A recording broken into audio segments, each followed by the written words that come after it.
Isaías, capítulo 40, do versículo 28 ao 31. Você não ouviu? Não entendeu? O Senhor é o Deus eterno, o Criador de toda a terra. Ele nunca perde as forças e nem se cansa, e ninguém pode medir a profundidade de sua sabedoria. Ele dá força aos cansados e vigor aos fracos. Até os jovens perdem as forças e se cansam, e os rapazes tropeçam de tão exaustos. Mas os que confiam no Senhor renovam suas forças, voam alto como águia, correm e não se cansam, caminham e não desfalecem. Amém. Pode sentar, igreja. Isaías, aqui no capítulo 40, ele está tendo uma visão do futuro, de um Israel que seria levado para o exílio babilônico.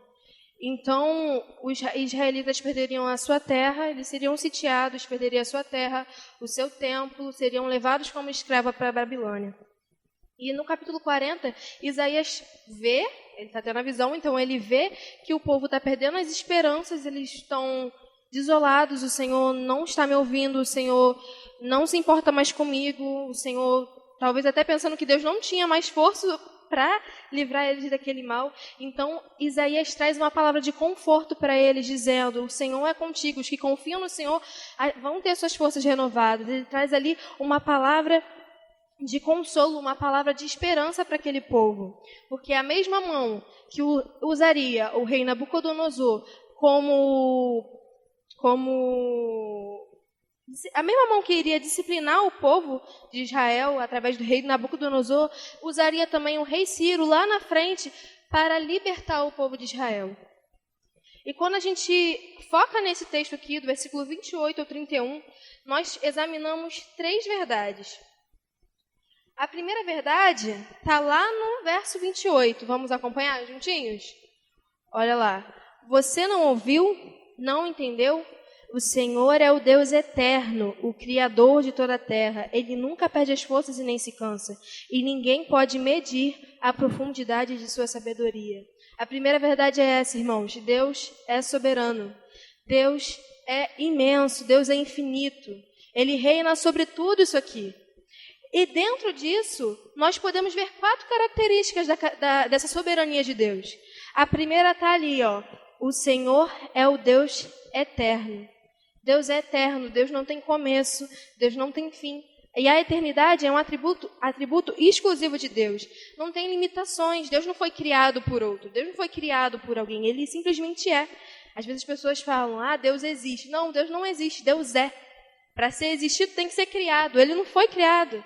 Antes de que tudo existisse, Ele estava lá. Foi Ele quem criou a terra, foi Ele quem fez tudo. Isso significa que tudo vem dEle, tudo existe por Ele. Se Deus tivesse um começo, Ele poderia ter um fim. E se Deus não fosse eterno, Ele não poderia nos prometer a vida eterna. Como um ser que não é eterno pode nos prometer a vida eterna? E Ele fala lá em Apocalipse 1:8 assim, ó, eu sou o alfa e o ômega, o princípio e fim, diz o Senhor. O que é, era e que há de vir, o Todo-Poderoso. A eternidade de Deus é o fundamento de todas as suas alianças conosco. E tudo existe por causa dele. O fundador tem que existir antes da fundação. Se não existisse nada antes da eternidade, também não existiria nada agora. E para a gente, às vezes, é um pouco complicado, né? A nossa mente ela é finita, a nossa mente é completamente limitada. Então, para a gente é um pouco difícil, às vezes, compreender essa dimensão da grandeza de Deus. Porque nós, humanos, contamos nossos anos de vida, temos anos, né?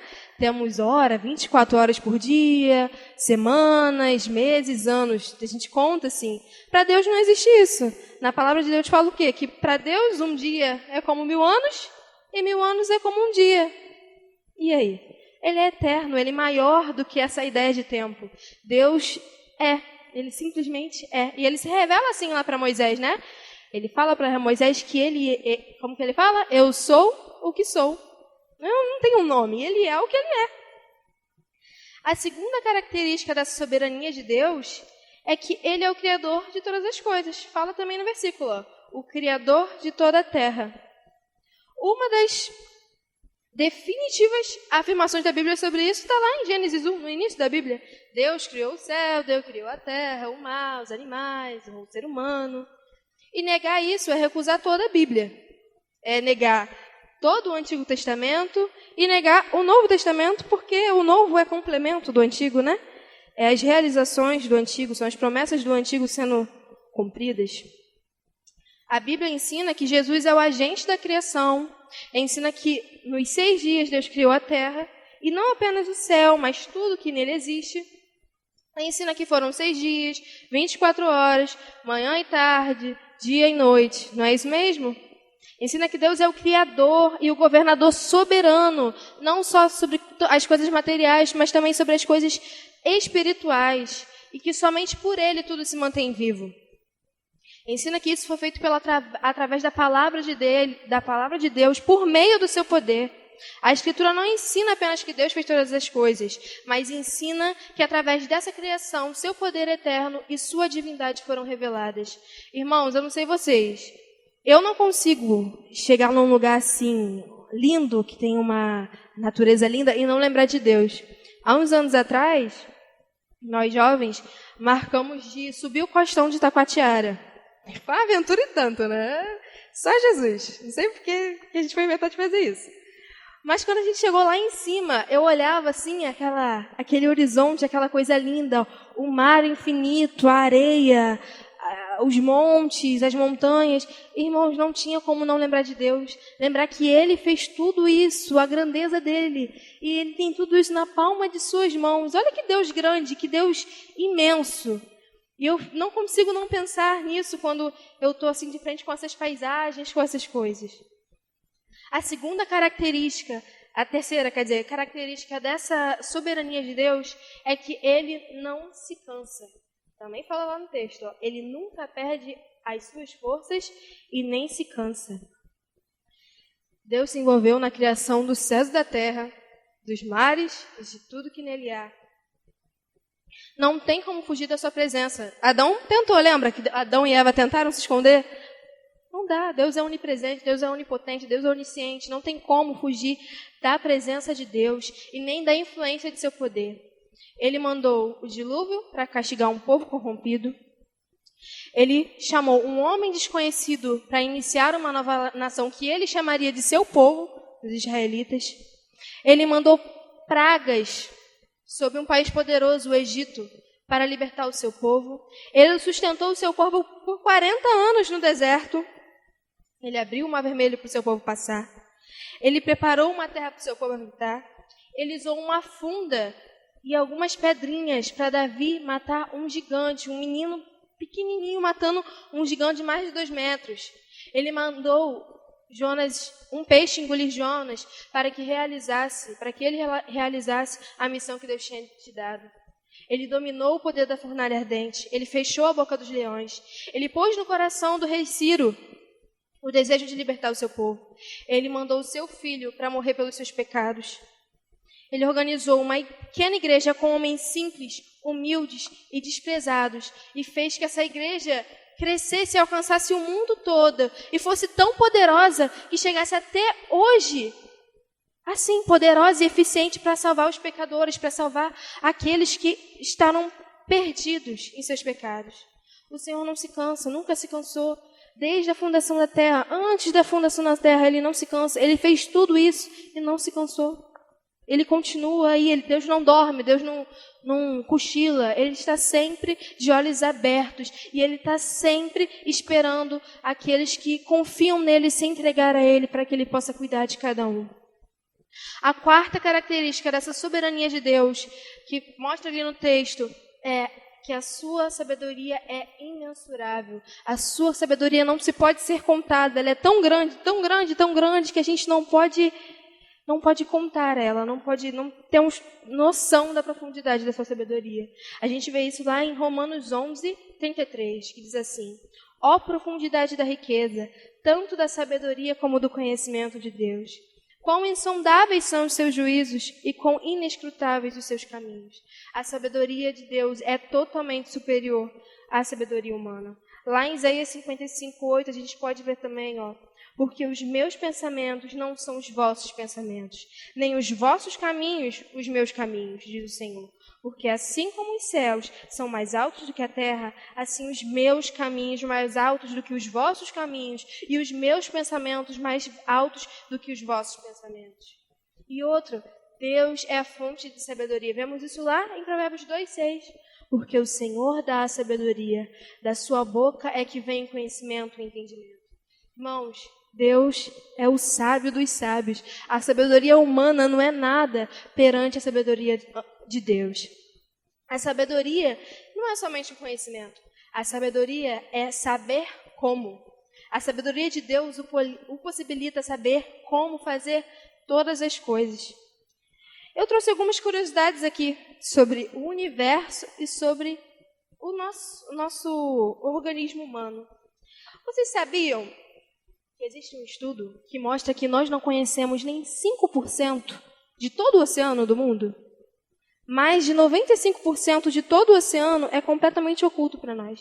E Deus conhece cada cantinho dos oceanos. Ele conhece cada criatura que a gente nunca pensou que existisse lá no fundo do mar.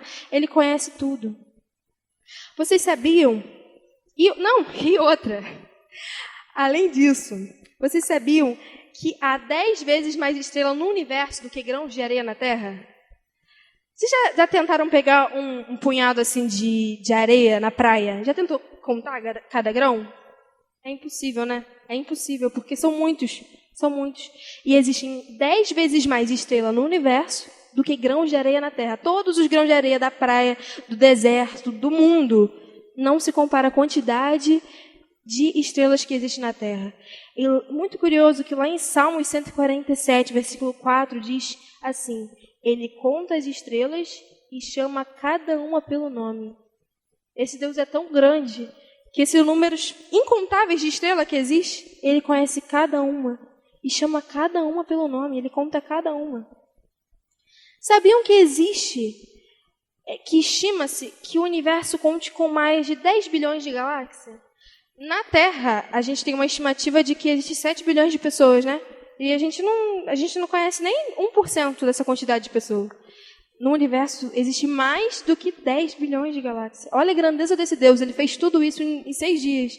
Olha a imensidão desse Deus, a sabedoria desse Deus. Sabiam também que se a Terra não girasse, não existiria vida? Porque um lado da Terra ia ficar virado para o Sol. Então ia ser um grande deserto, não teria possibilidade de existir vida humana. E o outro seria virado para o nada, e seria extremamente frio e escuro. Então não haveria possibilidade de vida na Terra.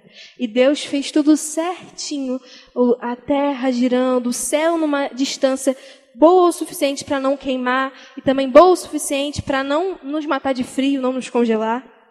Ele fez tudo isso perfeito. Sabiam também que o cérebro possui mais conexões do que o número de estrelas de nossa galáxia? O nosso cérebro, essa coisinha pequena aqui dentro da nossa cabeça, tem mais conexões do que o número de estrelas na nossa galáxia. E também que há mais de 160 mil quilômetros de vasos sanguíneos que se espalham pelo cérebro humano, o suficiente para dar 4 voltas na Terra. No nosso cérebro, essa coisinha pequena aqui, existe mais vaso sanguíneo que é capaz de dar 4 voltas na Terra. Olha como Deus é soberano. O nosso corpo, ele funciona de uma forma, parece que é uma máquina. Ele tem todos os seus mecanismos. Nosso corpo funciona de uma forma espetacular. O universo funciona de uma forma espetacular. Os animais, toda a cadeia alimentar, tudo trabalha para que tudo funcione. Seria possível que uma explosão causasse isso? Eu nunca vi explosão causando coisa boa, não. Sendo que sempre que eu vejo explosão, algo colidindo, a gente vê uma destruição. Como poderia uma explosão causar tudo isso assim, tão perfeitamente? Algo tão perfeito, algo tão esplêndido. Tem que ter um Criador, irmão, não tem como. E o Criador é o nosso Deus, é Jesus. E Ele fundou tudo com a maior sabedoria, uma sabedoria sobre-humana. A gente pode estudar quantos anos for, a gente nunca vai entender 100% dessa sabedoria tão grande de Deus. A segunda verdade que a gente vê nesse texto, a gente viu na primeira que Deus é soberano, né? A segunda verdade é que esse Deus soberano é quem nos fortalece. Nós acabamos aqui de ver a grandeza de Deus. Ele é imensurável, Ele é grande, Ele é eterno, Ele é o Criador, Ele é tudo. Ele não se cansa. Sua sabedoria é maior do que todas as coisas. E é esse Deus soberano, que nos fortalece. Não adianta a gente tentar resolver tudo com os nossos próprios braços. Não adianta a gente achar que é possível a gente conseguir alguma coisa, a gente dar um jeitinho, tentar resolver. Não adianta. Apenas Deus nos fortalece. Apenas Deus nos ajuda a passar pela dificuldade. Apenas Ele tem o poder para fazer a gente ter forças para passar por isso. Nem sempre Deus vai nos livrar da dificuldade, mas Ele vai nos ajudar a passar por ela. Deus não livrou Daniel da cova dos leões. Deus livrou Daniel na cova dos leões, né? Deus não livrou Sadraque, Mesaque e Abednego da fornalha. Ele livrou eles na fornalha. Então, muitas vezes, Deus não vai nos livrar de passar por uma situação, mas Ele vai nos ajudar a passar por ela. Ele vai nos dar força para passar por ela. Porque as adversidades também servem para o quê? Para nos trazer aprendizado. É através disso que nós somos ensinados, nós nos corrigimos nossos erros. Irmãos, às vezes, para mim, eu reconheço a grandeza de Deus, mas às vezes, para a gente pôr isso em prática, essa confiança em prática, é um pouco difícil. Eu, por exemplo, eu sou uma pessoa um pouco controladora. Depende, mas eu sou controladora. Eu gosto de tudo do meu jeito. Se eu me empenho para fazer algo, eu vou querer tudo do meu jeito.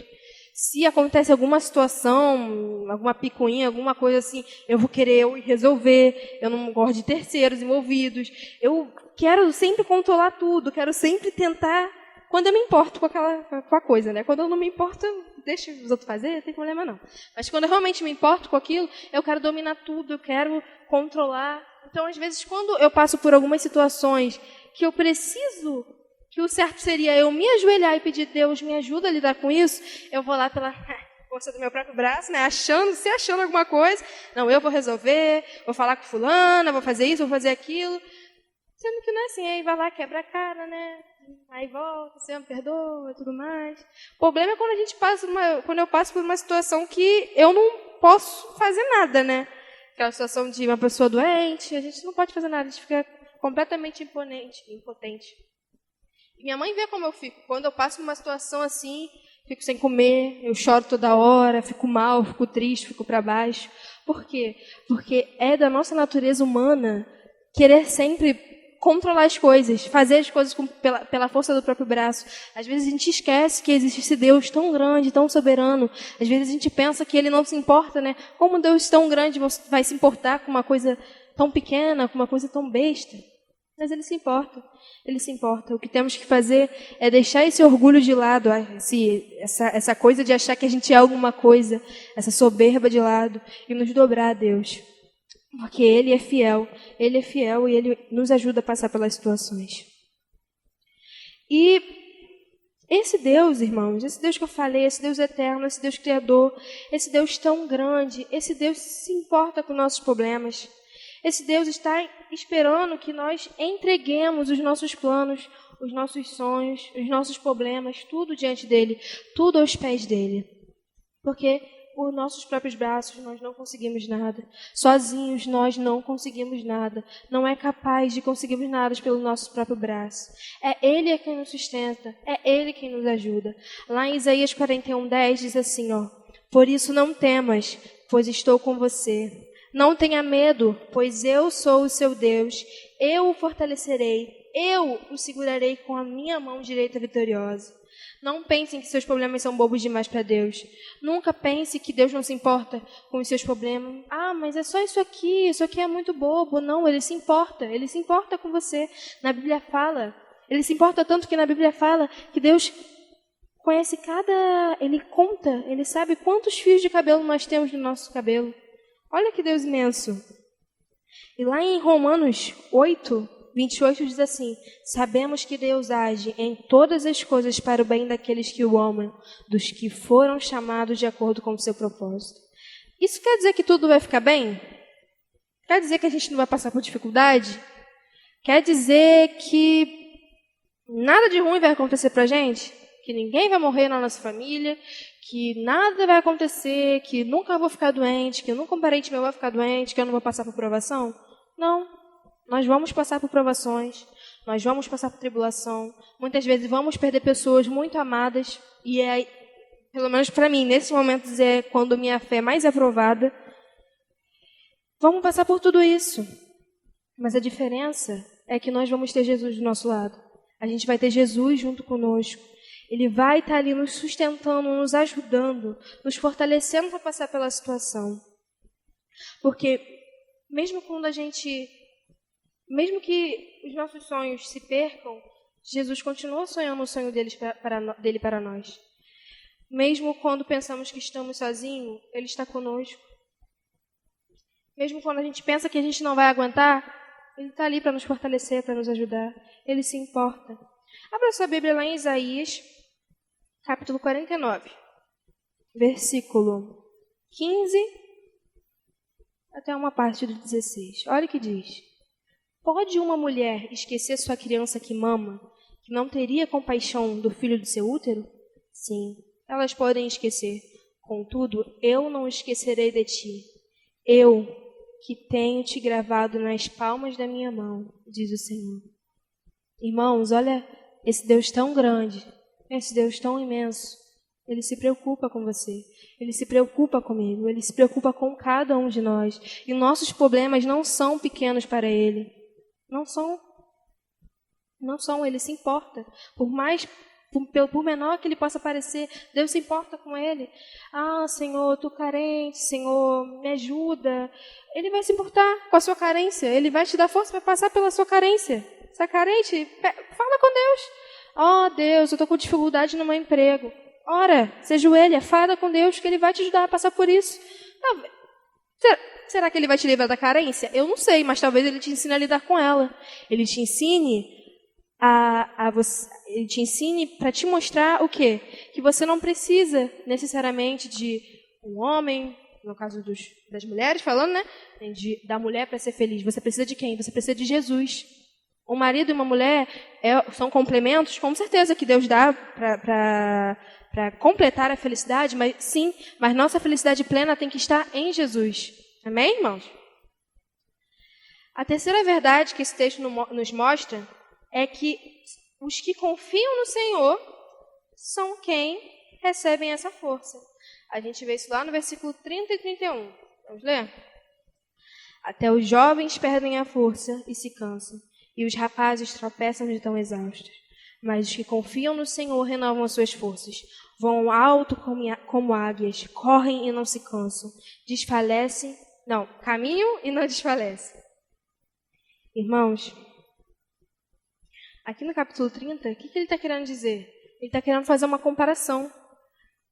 O jovem, ele, sobre o humano, assim, o ser humano, o jovem é símbolo de vigor, de força. O jovem, é aquele que tem o vigor, a força, né? Os jovens estão à força, diz a palavra do Senhor.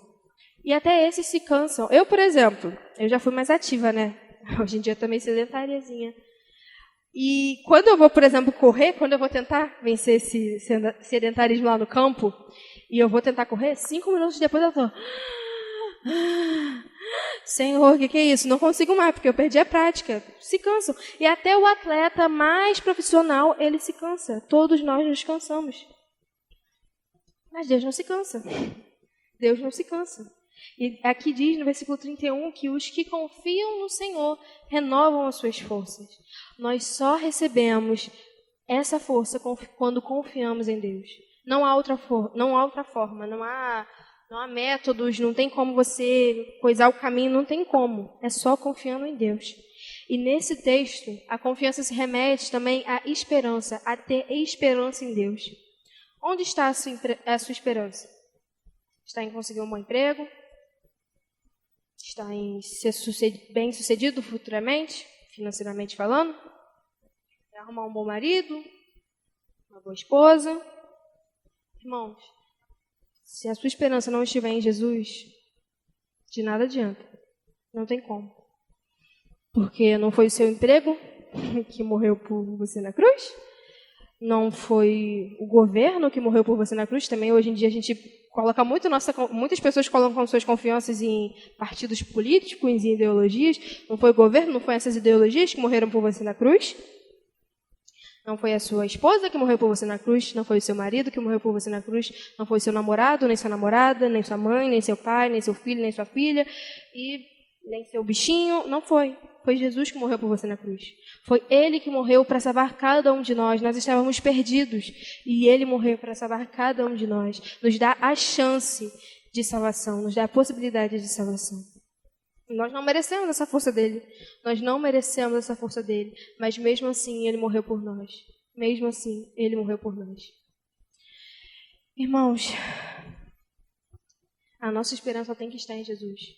A nossa esperança tem que estar nele e no que ele nos prometeu.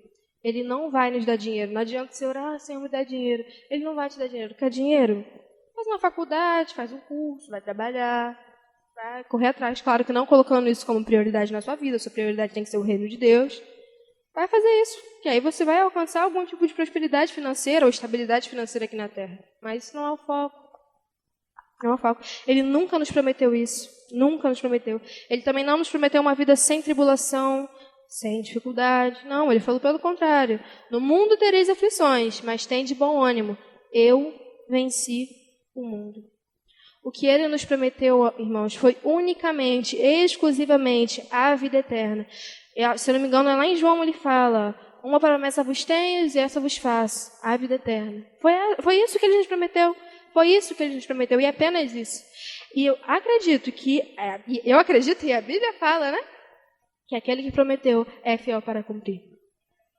A nossa vida é passageira. O que importa é o que virá. Se você morrer hoje, para onde você vai? Onde está depositada a sua confiança? Onde está? É no Senhor? É no Senhor? Irmãos, a gente tem essa ideia. Às vezes, a gente fala com nossa boca que confiamos em Deus. Nós dizemos com nossa língua, com a nossa boca, que a nossa esperança é Ele, mas nós não agimos de acordo. Mas, Manu, então como? Como que eu expresso essa confiança em Deus? Como que eu passo a confiar em Deus? Primeiramente, colocando o seu joelho no chão. Entendendo que você não é nada perante Deus. Você não é nada perante Deus. Nós não somos nada perante Deus. Nós somos completamente inferiores a Deus. E Ele é soberano. Quando a gente entende, primeiramente, a grandeza de Deus, isso já nos ajuda a olhar para a situação. E segundamente, orando. Senhor, me ajuda a confiar mais em Ti. Senhor, me dê forças para passar por essa situação. Senhor, me ajuda, me ensina. E a segunda forma é, lendo. Abrindo a Bíblia e lendo. Não tem outra forma, não tem outro jeito de você conseguir isso. É orando e aprendendo sobre a grandeza de Deus, sobre as consequências de uma vida, de uma pessoa que confia, que se entrega em Deus. É somente assim. É somente assim. Aonde está a sua confiança? É a pergunta que eu quero fazer aqui essa noite. Você tem verdadeiramente confiado? Você tem verdadeiramente esperado em Deus? A sua visão, ela está voltada para a terra ou para o alto? Nós temos esperado pelas coisas eternas? Jesus tem realmente sido a nossa esperança? Jesus tem realmente sido aquele que nós confiamos, que nós depositamos tudo? É essa pergunta que eu deixo aqui essa noite. No que está a sua confiança? Eu espero que esteja em Jesus. E nesse momento, eu gostaria de pedir para os irmãos que ficassem de pé. Eu vou estar entoando um louvor aqui. E eu não sei se os irmãos conhecem, mas eu queria que vocês refletissem nesse momento sobre esse louvor, sobre essa palavra. Que vocês fechassem os seus olhos, olhassem para dentro de si e pensassem. Reflita, veja se você realmente tem posto o seu coração, os seus sonhos, os seus problemas, tudo diante dele. Ou se você tem tentado resolver tudo com a força do seu próprio braço. Reflita nisso, pense nisso. Se for o caso, se você, assim como eu, muitas vezes tem problema, tem dificuldade em confiar em Deus, em se entregar verdadeiramente, confiar os problemas a Ele, se arrependa. Ore nesse momento. Fale com Ele. Irmãos, porque nada mais importa. A única coisa que importa é Ele. A única coisa que importa é Ele. A nossa esperança tem que estar nele. E nós temos falhado. Nós temos falhado. Nós vemos isso quando olhamos para a situação do nosso país, por exemplo. Nós temos falhado. Muitas vezes nossa esperança está no presidente. Muitas vezes a esperança está em algum partido político, em alguma ideologia para salvar o Brasil, para tirar o Brasil lá do fundo do poço. Mas não. O único que pode mudar o Brasil é o Senhor. E quem pode ser agente dessa mudança somos nós, pregando o Evangelho, orando pelo povo brasileiro para que eles venham se arrepender. É a única forma, irmãos. É o único jeito. É o único jeito. Da mesma forma, não existe fórmula mágica para que nós venhamos mudar. Não existe. A santidade, ela é um caminho a ser percorrido. É aos poucos, conhecendo o Senhor, orando ao Senhor, tendo intimidade com o Senhor, Ele vai nos moldando, Ele vai nos mudando. Da mesma forma, para ter confiança nele, é só assim. Só assim. É passando pelas lutas e reconhecendo Deus. Eu não consigo, eu não posso. Eu não tenho força para isso. Eu não posso fazer isso. Só o Senhor pode, Pai. Me ajuda, me ajuda, me ajuda. Santo é o Teu nome, Senhor, nada temos, Senhor, sem Ti, Pai. Nossa esperança está depositada em Ti, Senhor. Ó, Senhor, nesse momento eu te peço, Senhor. Se existe alguém aqui, Senhor, que não consegue, Senhor. A pessoa até tenta, Senhor, mas não consegue depositar totalmente o seu eu tentamente diante de Ti, Pai. Eu te peço, Senhor, ajuda essa pessoa, Senhor. Vai de encontro agora, Senhor. Ajuda, Senhor, fortalece, Senhor. Se alguém entrou aqui nessa noite, Senhor, caído, Senhor, eu te peço, levanta. Deus tem misericórdia, Senhor, dessa vida, Senhor. Não permita, Senhor, que ninguém venha sair daqui da mesma forma que entrou, Senhor. Não permita, Senhor. Não permita, Senhor. Nos ajude a confiar em Ti, Senhor. Nos ajude, Senhor, a confiar em Ti, Senhor.